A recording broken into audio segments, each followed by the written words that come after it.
মসজিদের ভিতরে, মসজিদের ভিতরে, এমনকি মসজিদ কমিটির সভাপতির মধ্যেও না। আমরা মসজিদের ভিতরে নবী সাল্লাল্লাহু আলাইহি ওয়াসাল্লামকে উসওয়াতুল হাসানাহ বানিয়েছি ঠিকই, কিন্তু মসজিদ কমিটির মধ্যে উসওয়াতুল হাসানাহ নেই।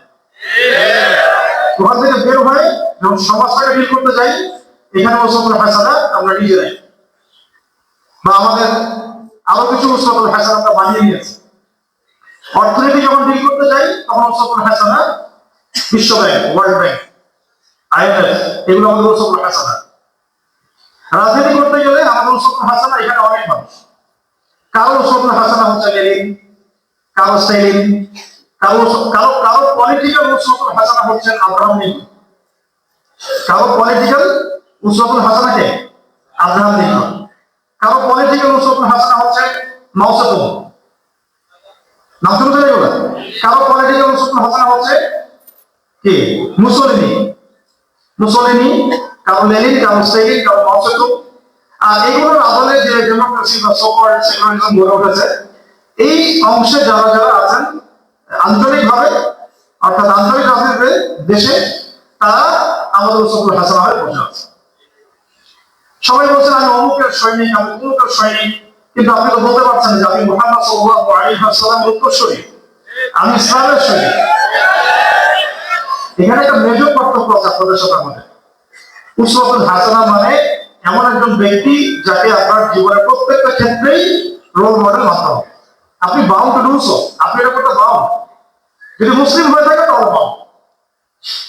শোনেন, যদি মুসলিম হয়ে থাকে তাহলে আপনি পলিটিক্স করলে নবী মুহাম্মদ সাল্লাল্লাহু আলাইহি ওয়াসাল্লামের পলিটিক্সই করতে হবে, কোনো অপশন নাই।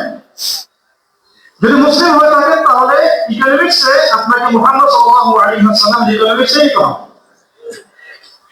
আমি আপনাকে বাউন্ড করতে বাউন্ড। যদি আমরা মুসলিম হয়ে থাকি তাহলে সোশ্যাল ডিলিংস এর ক্ষেত্রে আমাকে সামাজিক যে হেদায়েতগুলো, সামাজিক যে কালচারগুলো, সেগুলো মুহাম্মদ সাল্লাল্লাহু আলাইহি ওয়াসাল্লাম থেকে নিতে হবে। আমার শিক্ষা সিস্টেমটাও মুহাম্মদ সাল্লাল্লাহু আলাইহি ওয়াসাল্লামের রেখে যাওয়া যে সুন্নাহ আদর্শ, এটা অনুকূলে হতে হবে এবং আমার ব্যক্তি জীবন তো হতে হবে, পাশাপাশি আমার ধর্মীয় জীবন তো অবশ্যই হতে হবে। তো জীবনের ডেফিনেশনটাই আমরা আসলে বুঝতে পারছি না। এই জীবনের ডেফিনেশনটা না বোঝার কারণে আমার ভাই আব্দুল্লাহ, আপনার ভাই আব্দুর রহমান ধর্মীয় জীবনে মাশাআল্লাহ পাক্কা মুসলিম হয়ে বসে আছেন, আবার অর্থনৈতিক জীবনে গিয়ে পাক্কা সূত্র হয়ে বসে আছেন। আবার রাজনীতি করতে গিয়ে আপনি বিভিন্ন জনের কাছে হাত পাচ্ছেন আদর্শের জন্য। অথচ আদর্শ মওজুদ আছে কোরআনে, আদর্শ মওজুদ হাদিসে, আদর্শ মওজুদ নবী সাল্লাল্লাহু আলাইহি ওয়াসাল্লামের সুন্নতে মধ্যে। তো আমরা এটা ফলো করছি না। এটা এক্সাম্পল, ছোট্ট একটা এক্সাম্পল দিই, মানে এতটা ক্ষোভ থেকে এক্সাম্পলটা দিচ্ছি যে আসলে আমরা বিগত 20 বছরে করলামটা কি, আমরা কি বুঝাইলাম জনগণকে, কি পারলাম বুঝাই, কি বুঝলো আমাদের বড়রা। এবং আমাদের বড়রা বলতে বোঝাচ্ছি পলিটিক্যাল অঙ্গনের বড়রা, ধর্মীয় অঙ্গনের বড়দের কথা বলছি না, সোশ্যাল অঙ্গনের বড়রা। তাদেরকে আমরা কি বুঝাইতে পারলাম?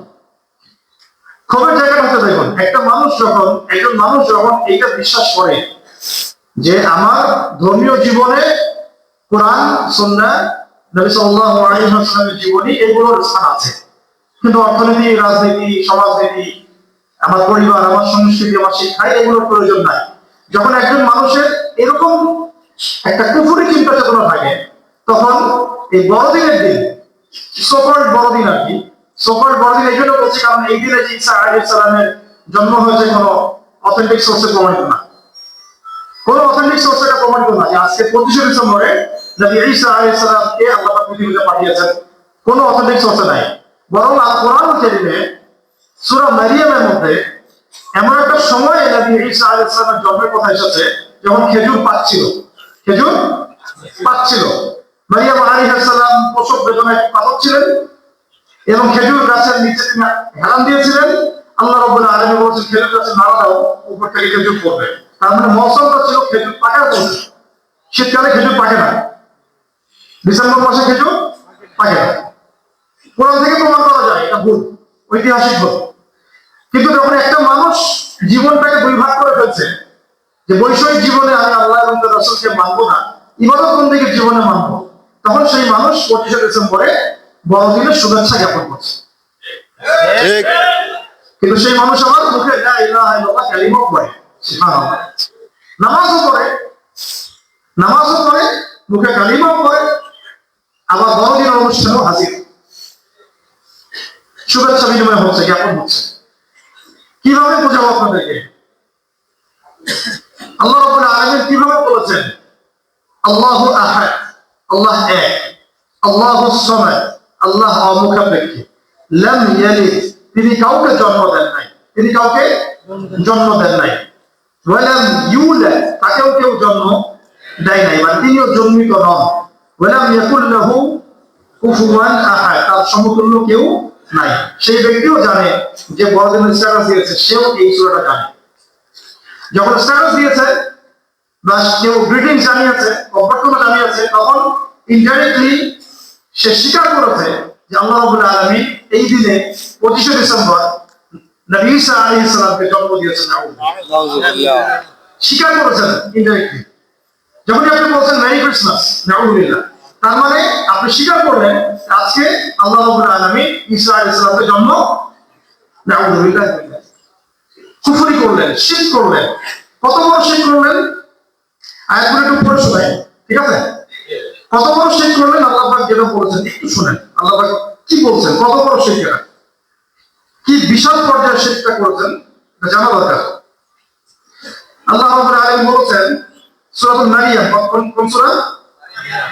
সূরা মারিয়ামের আয়াত নাম্বার 88 থেকে 95, 88 থেকে 95। আল্লাহ রাব্বুল আলামিন বলেছেন বা'দা আউযু বিল্লাহি মিনাশ শাইতানির রাজীম ওয়া ক্বালু ইত্তাখাযা আর-রাহমানু ওয়ালাদা। শব্দ চয়নগুলো খেয়াল করুন, এরপরে সিরাতে আছে ইনশাআল্লাহ, আগে বলে নিন। ওয়া ক্বালু ইত্তাখাযা আর-রাহমানু ওয়ালাদা, তারা বলে, এই তারা বলতে এখন পৃথিবীতে প্রায় 300 কোটি মানুষ বলে। কত কোটি? তারা বলে, কি বলে? ইত্তাখাযা আর-রাহমানু ওয়ালাদা, রহমান সন্তান গ্রহণ করেছেন। নাউযুবিল্লাহ, পৃথিবীতে প্রায় 200-300 কোটি মানুষ এখন আজকে বলেছে রহমান সন্তান গ্রহণ করেছেন। নাউযুবিল্লাহ মিন যালিক, লাকাদ জিতুম শাইআন ইদ্দা, আল্লাহ বলেছেন তোমরা একটা বিশাল ভয়ঙ্কর প্রতারণামূলক বাক্য নিয়ে এসেছো, তোমরা একটা বিভৎস ভয়ঙ্কর প্রতারণাপূর্ণ বাক্য নিয়ে এসেছো। এই কথাটা যখন বলা হয় তখন কি হয় আশেপাশে, আমরা যেটা দেখতে পারি না, এই কথাটা যখন বলা হয় তখন আশেপাশে কি হয়? আল্লাহ বলছেন তাকাদু সামাওয়াত, সামা মানে একটা আকাশ, সামাওয়াত মানে বহু আকাশ। আর আমরা যারা অ্যাস্ট্রোনমি যুক্ত জানি তারা বুঝবো যে এই গ্যালাক্সি ফাংশনটা কেমন। তাকাদু সামাওয়াত ইয়াতাফাত্তারনা মিনহু ওয়া তানশাক্কুল আরদু ওয়া তাখিরুল জিবালু হাত্তা। আল্লাহ বলছেন যখন এরকম কোনো কথা বলা হয় যে রহমান সন্তান গ্রহণ করেছে, তখন আসমান, শুধু একটা আসমান না, সমস্ত আসমানগুলো ফেটে পড়তে চায়। আসমান নিজেই চায় আমি ফেটে পড়ি, জমিন চায় আমি চূর্ণ বিচূর্ণ হয়ে যাই, আর পাহাড় বিচূর্ণ হয়ে আমাদের উপর আপতিত হয়ে যায়। যখন এমন কোনো কথা বলা হয় যে রহমান সন্তান গ্রহণ করেছে, তখন আল্লাহ পাক বলছেন যে এই সামাওয়াত তারা বিচূর্ণ হয়ে বিদীর্ণ হয়ে ফেটে পড়তে চায়, এই সামাওয়াত, এবং এই পৃথিবী খণ্ড বিখণ্ড হয়ে যেতে চায়, এই পৃথিবী খণ্ড বিখণ্ড হয়ে যেতে চায়। দুনিয়া যদি জবান থাকতো আজকে বলতো কথা। এবং এই পাহাড় পর্বতগুলো চূর্ণ বিচূর্ণ হয়ে যেতে চায় যখন কেউ বলে যে রহমান সন্তান গ্রহণ করেছে। আজকে 300-400 কোটি মানুষ বলেছে মেরি ক্রিসমাস, নাউযুবিল্লাহ, মানে রহমান সন্তান গ্রহণ করেছে, রহমান সন্তান গ্রহণ করেছে, মানে ঈসা আলাইহিস সালামকে রহমান 25শে ডিসেম্বর জন্ম দিয়েছে, তাই তো? আমাদের অনেক মুসলিম নেতা আজকে অভ্যর্থনা জানিয়েছে, অনেক মুসলিম পলিটিশিয়ান অভ্যর্থনা জানিয়েছে, অনেক মুসলিম আলেমকেও দেখলাম অভ্যর্থনা জানাতে।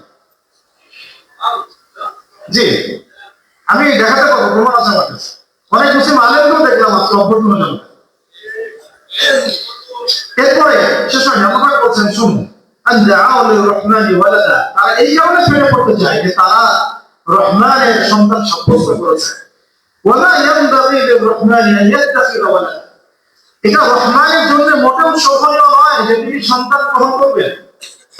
এটা রহমানের জন্য মোটেই শোভনীয় নয় যে তিনি সন্তান গ্রহণ করবেন। লাম ইয়ালিদ ওয়া লাম ইউলাদ, লাম ইয়ালিদ ওয়া লাম ইউলাদ ওয়া লাম ইয়াকুল লাহু কুফরুন আখার। আল্লাহ পাক আরো বলছেন ইন কুল্লু মান ফিস সামাওয়াতি ওয়াল আরদি ইল্লা আতির রাহমানি আবদা। কত স্ট্রং একটা ওয়ার্ড। এই আসমানে, এই সামাওয়াতে, আসমান সমূহে এবং জমিনে এমন কেউ নাই, আসমান সমূহে এবং জমিনে এমন কেউ নাই যে রহমানের সামনে বান্দা হিসেবে হাজির হবে না। কেউ নাই রহমানের সামনে বান্দা হিসেবে বা দাস হিসেবে হাজির হবে না। সবাই দাস, আমরা আল্লাহ কি দাস। একজন আল্লাহ দাসকে আল্লাহ সন্তান বানিয়ে দিয়েছে, আল্লাহ দাসকে আল্লাহ সন্তান বানিয়ে দিয়েছে আমরা। নাউযুবিল্লাহি মিন যালিক। আল্লাহ বলেন লাকাদ আহসাহুম ওয়া আদ্দাহুম আদ্দা। সুবহানাল্লাহ সুবহানাল্লাহ। লাকাদ আহসাহুম ওয়া আদ্দাহুম আদ্দা। প্রত্যেক ইন্ডিভিজুয়াল পারসন আমরা শুনি আয়াতটা। আল্লাহ বলেন আমি আমার দাসদেরকে, আল্লাহ তার দাসদেরকে একজন একজন করে গুণে গুণে রেখেছেন। সুবহানাল্লাহ। মানে আল্লাহকে গণনা করতে আপনিও আছেন, আমিও আছি, আপনিও আছেন, আপনিও আছেন, একজন একজন করে আল্লাহ রাব্বুল আলামিন তার দাসদেরকে গুণে রেখেছেন। এই পৃথিবীতে যত মানুষ এখন আছে সবাই ইন্ডিভিজুয়াল বায়োডাটা আল্লাহর কাছে। এর আগে যত কোটি কোটি মানুষ চলে গেছে সবার আছে, এরপরেও যত কোটি কোটি মানুষ আসবে সবার আছে। আল্লাহ পাক এত মহান, এত বড়, আল্লাহু আকবার। সেই আল্লাহ পাকের সন্তান সাব্যস্ত করে আমরা সে মেরি ক্রিসমাস করেছি। নাউযুবিল্লাহ। কত বড় শেষ, কত বড় পাপ চিন্তা করেছেন কিনা। কুল্লুহুম, শুধু তাই না, শেষেরটা হচ্ছে কুল্লুহুম, এবং তাদের সবাই আমার সব দাস। কুল্লুহুম আতিহি ইয়াউমাল কিয়ামাতি ফারদা। সুবহানাল্লাহ। আমার দাসদের সবাই কিয়ামতের মাঠে একা একা নিঃসঙ্গ অবস্থায় আমার সাথে সাক্ষাৎ করবে। একটু ওজন বুঝতে পারছেন? আমার আল্লাহ পাক বলছেন তার দাসদের সবাই, আল্লাহর দাসদের সবাই কিয়ামতের মাঠে একজন একজন করে ইন্ডিভিজুয়ালি আল্লাহর সাথে সাক্ষাৎ করবে। আল্লাহ পাক এত বড়। তো সেই আল্লাহ রাব্বুল আলামিন যখন বলছেন যে এটা ভেরি গুড ইউলেট, আর আমরা বলছি না আল্লাহ রাব্বুল আলামিনের সন্তান আছে, এই জন্য মেরি ক্রিসমাস বলছেন। আমি একটা বিষয় বুঝি না যে আমরা যদি সেকুলার রাষ্ট্রই গঠন করতে হয় তাহলে প্রত্যেকটা ডিপার্টমেন্ট ওয়াইজ আমরা কেন ভাগ করে দিই না? ধরেন সনাতন ধর্মাবলম্বী ভাই, সনাতন বলছি তাদের ভাষ্য অনুযায়ী আর কি, কারণ পৃথিবীর সবচেয়ে সনাতন ধর্ম ইসলাম। সবচেয়ে সনাতন ধর্ম কি? ইসলাম। এরপরে শিখের উৎপত্তি হয়েছে নূহ আলাইহিস সালামের যুগে। তাদের ভাষ্য অনুযায়ী বললাম, তাদের ধরেন কোনো অনুষ্ঠান হচ্ছে, সেখানে আমরা কেন তাদের ধর্মাবলম্বী মানুষদেরকে আলাদা করে দিচ্ছি না? সেখানে প্রোটেকশন দেওয়া, সেখানে গার্ড দেওয়া, সেখানকার নিরাপত্তা দেওয়া, সেটাকে সুষ্ঠুভাবে পরিচালনা করার জন্য রাষ্ট্রীয় সহযোগিতার ক্ষেত্রে আমরা কেন এই ডিপার্টমেন্টটাকে আলাদা করছি? সিমিলারলি যখন খ্রিস্টান হিসেবে কোনো অনুষ্ঠান আসে তখন আমরা কেন এই সেকশনটাকে আলাদা করছি না? কেন আমরা হিন্দু মুসলিম খ্রিস্টান মিক্স করতে যাচ্ছি? আমরা কি নতুন কোনো ধর্ম প্রয়োগ করতে যাচ্ছি? একটা অনুষ্ঠান হচ্ছে, ধরেন কুরবানি ঈদ হচ্ছে, গরু জবাই করছে, এখানে কি একজন হিন্দু অফিসারকে দায়িত্ব দেওয়া শোভনীয় হবে? না। তার ধর্মীয় সেন্টিমেন্ট লাগবে না? জি, স্বাভাবিক লাগতেই পারে। তাহলে যখন পূজা হচ্ছে কেন একজন মুসলিম পুলিশ অফিসারকে আপনি দায়িত্ব দিচ্ছেন? তারও তো ইগোতে লাগছে, সে হয়তো বলতে পারছে না, কিন্তু তার চাকরির কারণে সে বলতে পারছে না, কিন্তু তার কিন্তু খারাপ লাগছে। সিমিলারলি যখন একটা বড়দিন হচ্ছে তখন কেন মুসলিম সেনাবাহিনী অফিসার সেখানে পাঠানো দিবে? অন্য অফিসার দেন না। আমরা কেন মুসলিম প্রধান দেশেও ডিপার্টমেন্ট গুলোকে আলাদা করতে পারছি না? প্লাস আমরা কেন এখন পর্যন্ত এই কনসেপ্টটা দূর করতে পারছি না যে ইসলাম শুধুমাত্র একটা বৈষয়িক, ইসলাম শুধুমাত্র একটা ধর্মীয় কৃষি কালচারের নাম নয়, বরং এটা পুরো একটা কোড অফ লাইফ, যে আমার পুরো জীবন ব্যবস্থাটাই এর মধ্যে আওতাভুক্ত। যখন আমরা এর বাইরে চলে যাই তখন আমরা সেকুলার হয়ে যাই। সেকুলার হয়ে গেলেই আমরা সব ধর্ম গুলিয়ে একটা নতুন ধর্ম বানানোর চেষ্টা করি। এবং এটা আপনি বুঝে বা না বুঝে এই সেকুলারিজমের তলায় করেই ইমান হারাচ্ছেন, কুফরি করছেন, শিরক করছেন। মেরি ক্রিসমাস বললেন, হয়তো বুঝে বলেন নাই কিন্তু শিরক হয়ে গেছে, হয়তো বুঝেন নাই কিন্তু শিরক হয়ে গেছে। কত বড় শিরক? আকাশ ফেটে পড়ার মতো শিরক। আমি তোকে দেখালাম বাইক করে, আকাশ চূর্ণ বিচূর্ণ হওয়ার মতো শিরক। আর বিস্তারিত একটা তাফসীর আছে, ওইটা আছে আলোচনা টপিক না। তো প্রথম যে কথাটা আমি বলতে চাচ্ছি যে আমরা মুসলিমরা যারা এই কনসেপ্টটা দূর করতে পারি, কোন কনসেপ্টটা? ইসলাম শুধুমাত্র নামাজ, রোজা, হজ, যাকাত, তাসবিহ, তাহলিলের নাম নয়। খালাস। ইসলাম শুধুমাত্র নামাজ, রোজা, হজ, যাকাত, তাসবিহ, তাহলিলের নাম নয়। ইসলাম হচ্ছে একটা কোড অফ লাইফ। আমি নামাজ পড়লেও কোরআন সুন্নাহ ফলো করেই করতে হবে, আমি ব্যবসা করলেও কোরআন সুন্নাহ ফলো করেই করতে হবে, আমি চাকরি করলেও কোরআন সুন্নাহ ফলো করেই করতে হবে, রাজনীতি করলেও কোরআন সুন্নাহ ফলো করেই করতে হবে, অর্থনৈতিক ক্ষেত্রে গেলেও কোরআন সুন্নাহ ফলো করেই করতে হবে, সাংস্কৃতিক জীবনেও কোরআন সুন্নাহ ফলো করেই সাংস্কৃতিক চর্চা করতে হবে, সিমিলারলি শিক্ষা সিস্টেম যখন করবো তখনও কোরআন সুন্নাহ ফলো করেই করতে হবে। The Islamic TV 9।